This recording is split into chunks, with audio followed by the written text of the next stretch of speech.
سلام. وزیر خارجه امریکا در مورد پروسه صلح افغانستان با وزیران 5 کشور آسیای مرکزی صحبت کرده است.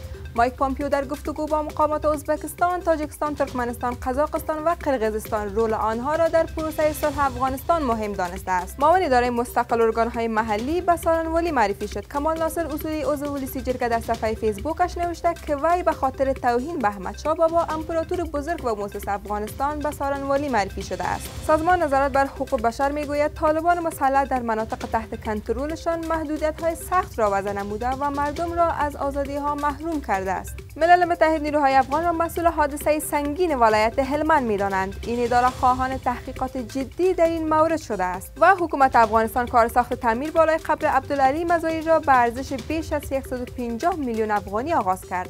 سرور دانش معاون دوم رئیس جمهور امروز در افتتاح این ساختمان شرکت کرده بود.